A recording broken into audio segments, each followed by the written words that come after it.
Hi, Misha here, and I felt like doing another die-cast submarine model. And this one is the Soviet S-class, often nicknamed the Stalinets class, medium coastal attack submarine. And if it looks a little familiar, there's a good reason for that. We looked at this in my German U-boat video. This is the Type 1 U-boat. But only two are produced. This is U-26. Germany did not really go forward with full production, instead switching to the Type 7 and Type 9. But both of these have the same basic roots. Now, Russia had been a naval power before World War I, but the Russo-Japanese War, World War I itself, and the Revolution had pretty much stripped them of much in the way of that, plus Russia's access to ocean ports has always been restricted. But in around 1924, the new Soviet government began to envision a large submarine force. Now, Russia had had submarines in World War I, but they envisioned what they referred to as a green water navy. It was for defensive purposes, but it would be kind of an aggressive defense, if you know what I mean. Torpedoes, mines, deck guns to inflict maximum hurt on any invader. So they started looking around for new submarines to modernize. They had a decent kind of small boat, at least one that worked for them, but their medium and their large boats were becoming quickly obsolete. So, kind of talent scouts from the Soviet Union started looking around at designs, and that's where they stumbled across this, or at least this one's predecessor. As I said in the U-boat video, Germany, to kind of get around the Treaty of Versailles, set up a shell company in the Netherlands, IVS, to continue development and research and whatnot into submarines, U-boats. And an early interested party around 1931 was Spain. And a deal was struck to manufacture a prototype known as E1 in Spain.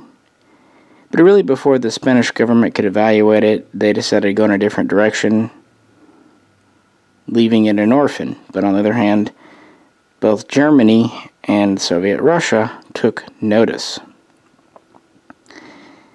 And in Germany, this would lead to the Type 1 here.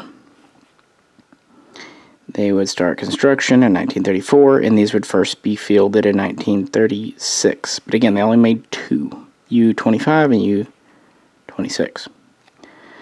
Russia wanted to mass produce the design, but they had several changes, simplifications, and improvements they wanted to make.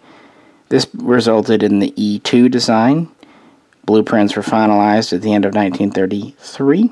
They were looked over in Russia, and then in August of 1934, it was approved for production, test trials, and all that good stuff. So the keels were laid down for the first two prototypes in Russia at the end of 1934, and then a third prototype was laid down in the spring of 1935. Now, this first generation, soon to be known as the Model 9 or Type 9, would be built with engines supplied from Germany as well as batteries. So both the diesel and the electrics would come from Germany. Obviously, this was a stopgap measure. Nevertheless, the first prototype was ready, at the beginning of December 1935 and conducted its first dive test on the 15th of that month. And by August of 1936, both prototypes were ready, fitted with German components, and entered the testing, and eventually would be accepted for fleet service. Now, the third prototype ended up being fitted for Russian-made engines and components. Part of it was, obviously, if they were going to mass produce it, they wanted this anyway. Another part was they were having trouble getting supplies from Germany, because by this point, things are cooling a little bit in the romance between Stalin and Hitler. So sad.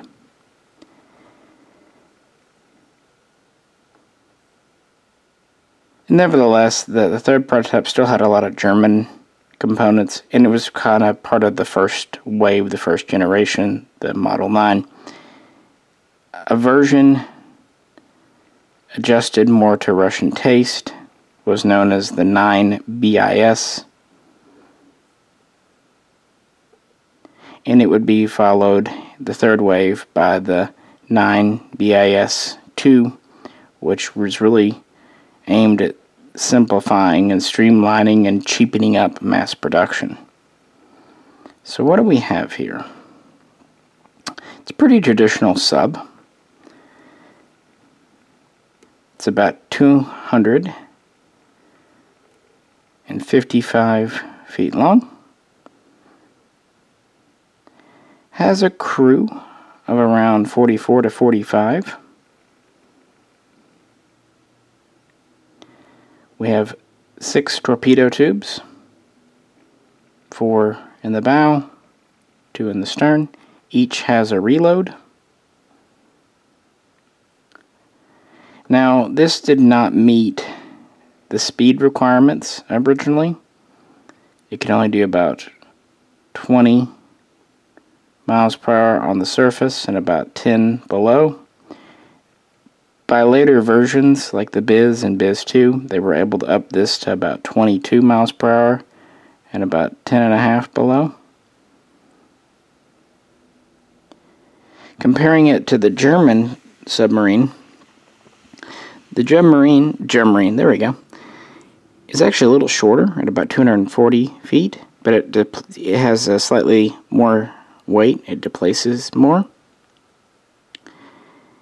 It too has 6 torpedo tubes, but it carries 22 torpedoes on board. And it was slightly slower. And it had a slightly smaller crew of around 42 to 43, sometimes 39 depending on the crews. But again, they only made 2 of these, so yeah. It had a 4-inch deck gun, as did the Russian. They were different guns, but same basic caliber. And both had, of course, aircraft defense guns. Originally, the Russian S-class did not have a radar, but the Biz introduced it, and the Biz 2 nearly always had it. And they would produce 56 of these, and it would be a very successful class for Russia, sinking nearly 1/3 of the total tonnage. And that's pretty impressive when you consider that Russia had just about the biggest submarine force in 1939-1940. Was it the best, the highest quality, the best trained? No, in fact, some of their submarines are downright suicidal. But in terms of numbers, and in true Stalin fashion, they had them. They outnumbered America, United Kingdom, Germany, Italy, Japan. It was a relatively conventional sub, but it was easy enough to mass produce once they worked the kinks out.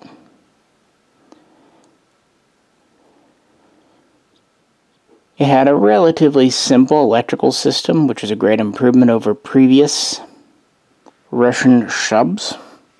And it was actually more maneuverable and was better in a dive than most other medium-sized coastal or ocean-going subs of the day. This model here from Atlas, 1/350 scale diecast, is of S13, which was commissioned in 1941 and served until 1954, so it's one that actually made it out of the war. In addition to Russia, several of these helped China. Russia gave them to China and then later sold them. Helped China establish its own submarine force. But of course, by the time of nuclear power and ballistic missiles, this was very obsolescent. But I just think it's neat how the nominally IVS designed E1 led to both the German U-boat Type 1 and the Soviet Stalinets S class.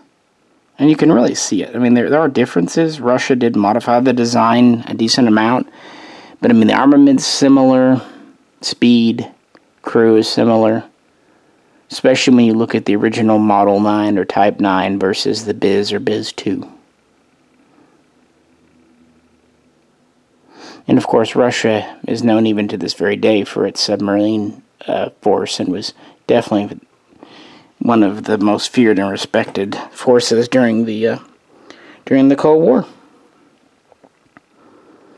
So yeah, I just thought I'd bring this to you. If you have any questions or comments, please do post them below. And if you could, like, share, and subscribe. This is Misha, and I'll catch you very soon next time.